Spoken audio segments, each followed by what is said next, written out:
Hello once again, me again, back on my journey. Just like to say that what I'd like to talk about today is obviously I haven't got my companion with me as normal.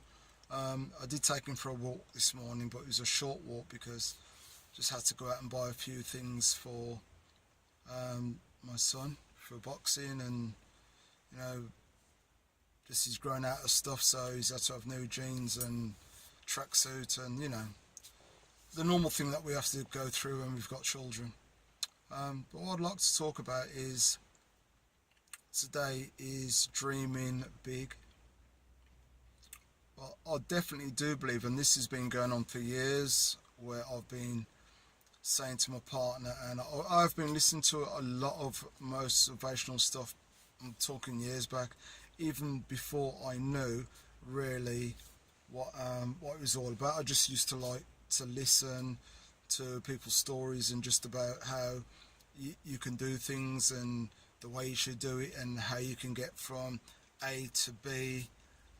So this has always been an interest to me, sometimes without even knowing that I was getting motivated through through motivational speakers, for doing the right thing, how to get to the next level. But yeah, dreaming big.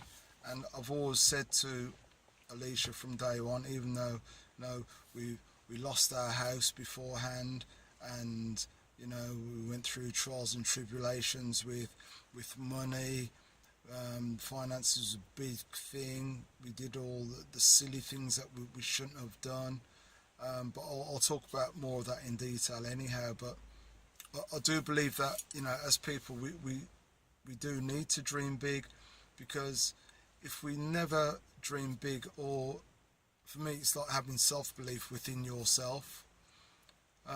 Muhammad Ali is a great example. He always says that he was the greatest, and that showed everybody in the world when he says I shook the world up, that he was the greatest within his sport, and also as a speaker, a man that knew his mind. And for me, that is all part and parcel of dreaming big and knowing exactly who you are as a person.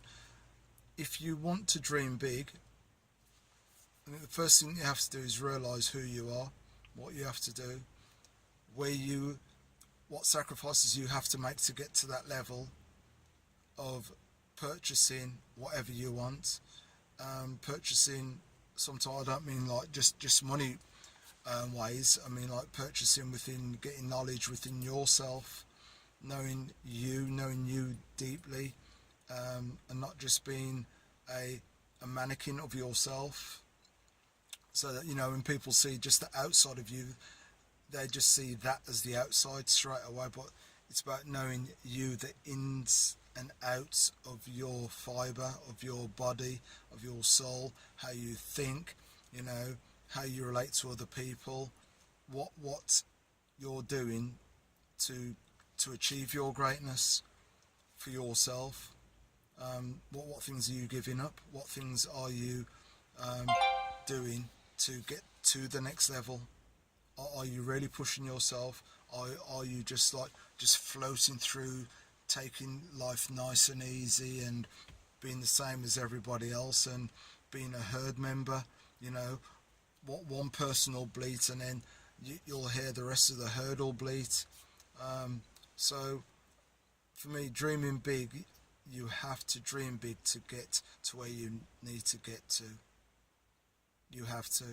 If you know that you're going to run 2 miles today, but you've got to train for it, it's still dreaming big.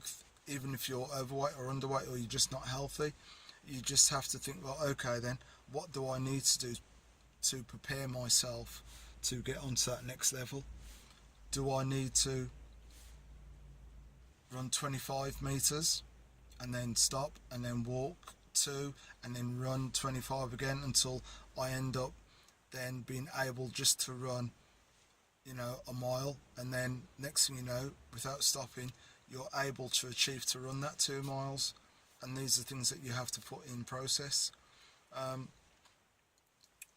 You have to have a deep belief in yourself, I think also you do need to have a thick skin as well, because there will be people that will say, you know, what you're doing, you can't do that. There's no way you can do that. But it's about having the belief in yourself to know that, you know what, doesn't matter what anybody else says. It's what you believe about you. You have to believe it about yourself. Dreaming big. The Wright brothers did it. Dreaming big. There's a lot of people out there dreaming big. People think that some people are just absolutely crazy, but they've came up with the greatest ideas. The phone, who would have thought that? If you'd have gone back 100 years ago and, you know, even more than that, and said to somebody, well, there's a thing that I've got here where it's a phone, and, you know, we can talk longer than that actually, and that you can actually talk to somebody at the other end, but you won't be able to see them, but you'll be able to communicate with them, and they live like 100 miles away, but you'll still be able to talk to them, and you just put it up to your ear and your mouth, and you talk and you listen, and you'll be able to, you know, have a conversation with that person. You would have got locked up into a nut house, as they call it, into a mental asylum. It would have been all over. So, you know, it's great things that people have thought